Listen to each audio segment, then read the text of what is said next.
A 20-year-old pilot radioed air traffic control to report an unidentified aircraft above him. His description was coherent. His tone was methodical. His transmission ended with 17 seconds of unidentified metallic sound. Then silence. Neither the pilot nor his aircraft were ever found. Every explanation for what happened requires you to reject part of what he said, and what he said is the only primary evidence.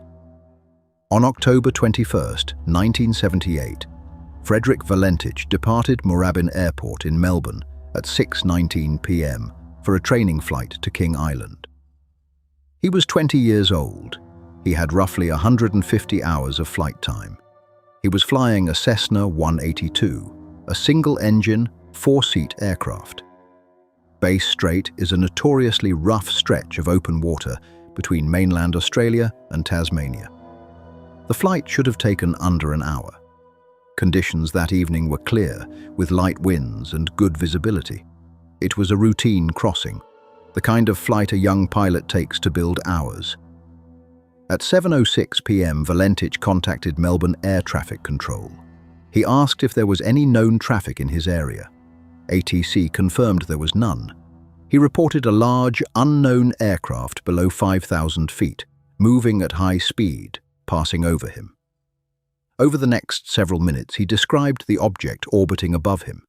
He said it had a metallic surface, a green light. He reported that his engine was running rough. ATC asked him to identify the aircraft type.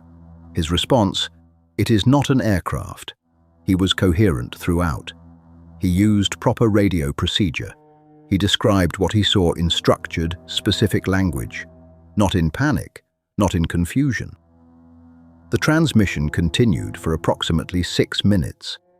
Then the transmission changed. Valentich's last identifiable words were followed by 17 seconds of sound.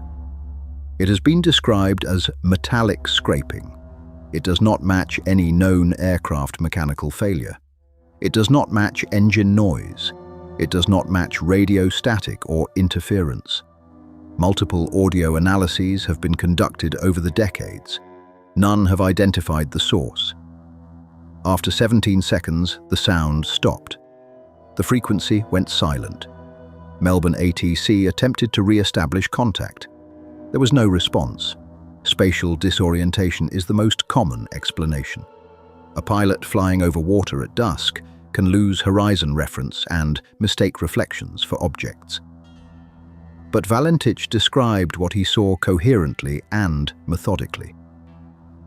Disorientation typically presents as confusion, not structured observation. An unidentified craft would explain his description.